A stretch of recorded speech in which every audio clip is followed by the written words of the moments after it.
Hello, my Biblio darlings, and welcome. In case we haven't met before, my name's Mally. The story that we're going to be reading today is called The Quails and the Hunter, and it's a beautiful story. But before we do that, let's remind our body that we are safe right here and right now, and we're going to do that through two exercises.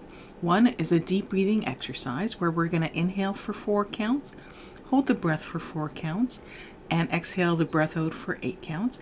And then I'm going to tell you some knock-knock jokes before I read the story. Pardon me. So with that, pretend you have a balloon inside your tummy, and as you breathe air into your body, you inhale. So inhale for 1, 2, 3, 4. And now hold the breath for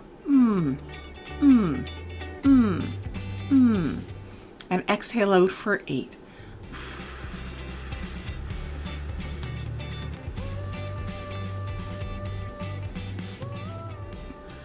What a good reminder that we are safe right here and right now.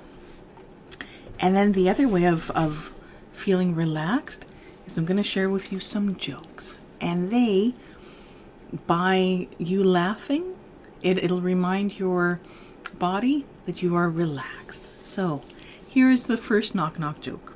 Knock, knock. Who's there? Mission. Mission who? Mission you lots. Oh, like missing you lots. That's cute. So let's read the second joke. Knock, knock. Who's there? Mo. Mo who? Mo cheese, please. Instead of more cheese, please.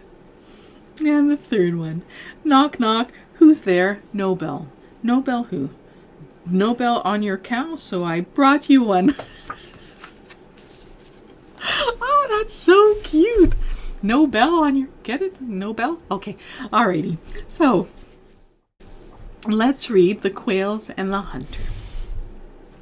Relax, be very still, and listen.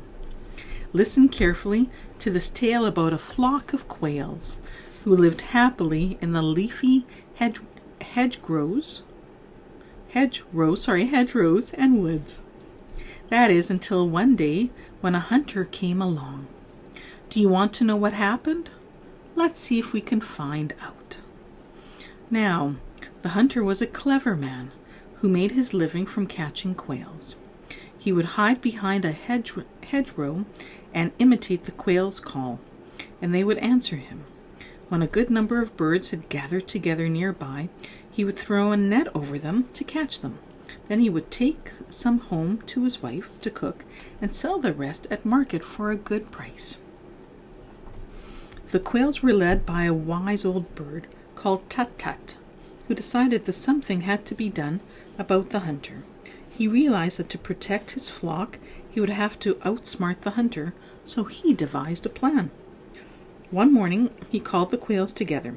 Every day the hunter lures more of us into his trap. Soon, none of us will be left. We must do something to protect ourselves. I have a plan. If we work together, we can escape him and his wicked net. The next time the hunter catches any of us, we must all fly up together from the ground when I give the call. That way we'll be able to lift the net and get away. But for this plan to work, we must all cooperate. Everyone agreed that this was a great plan. That very afternoon, the hunter returned, hid by the hedgerow, and imitated the quail's call. Once again, the birds fell for his trick, and he threw his net over them, as always. But this time they knew what to do. As soon as they heard Tut-Tut's signal, they all flapped their wings as hard as they could until they rose up into the air. The plan had worked. Their combined strength had lifted the net, which they then dropped into a large prickly thorn bush. The hunter didn't catch one quail that day. Each time he tried to capture the birds, they escaped, and he ended up spending hours getting scratched and pricked while retrieving his net. When finally he gave up and went home, his wife was furious to see him arrive empty-handed.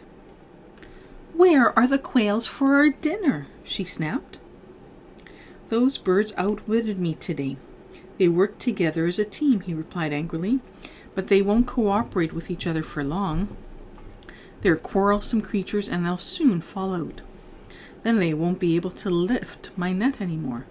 That's when I'll catch them. Sure enough, one day soon, when the quails were singing in the hedgerow, one of them accidentally sat on his neighbor's head, and a big squabble broke out. Tut-Tut begged them to resolve their dispute, but they wouldn't listen. Suddenly he saw the hunter ready to pounce. Tut-Tut realized that if the birds couldn't work together, then they would have to escape before the hunter cast his net. He told the flock to fly at once.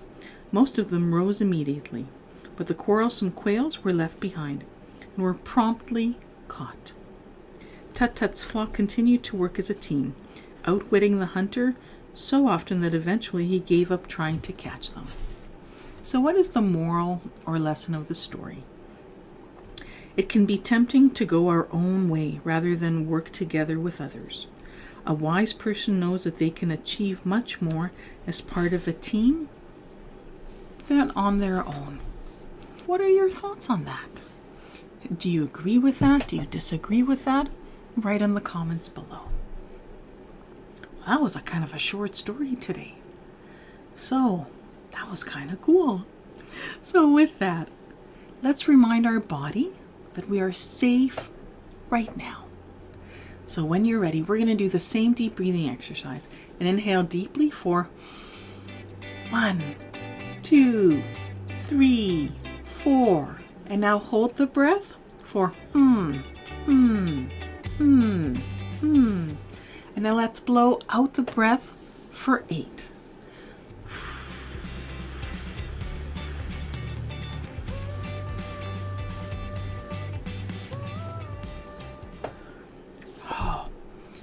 That was a wonderful way to remind our body that we are safe in the moment.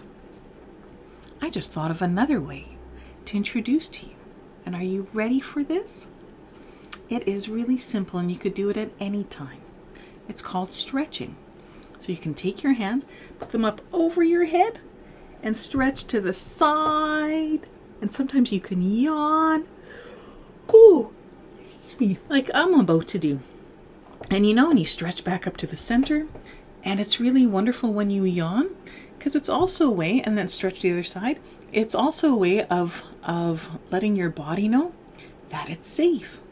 So if you're able to yawn, oh, it's so wonderful. And come back up, because it lets the body know that you are safe. Now take your hands and clasp them together. And move your hands in front. And now move them to the side. And back to center. And back to the other side. And now back to the center. And now release your hands.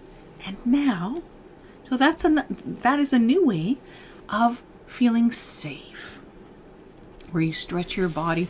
And it's all about getting air into your body so it knows that it's safe. Now, for the last part, let's relax the body some more as you hear some jokes. Okay. Knock, knock. Who's there? Omelette. Omelette who? I'm a lot smarter than I look. Oh, I'm a lot smarter than I look. And let's look at the next one. Knock, knock. Who's there? Ooze. Ooze who? Ooze the boss around here. Get it? Who's the boss around here? And here's the last one. Knock, knock. Who's there? Oliver. Oliver who? All of our wigs are missing. Oh, all of our wigs are missing. That is cute. So it's been wonderful spending time with you, and I'm hoping that you're watching today with your mom or your dad or your caregivers or your aunts and uncles and grandmas and grandpas or your caregiver. Or it can be the principal at your school or teachers or other students. Well, it's been so wonderful spending time with you. And until next time,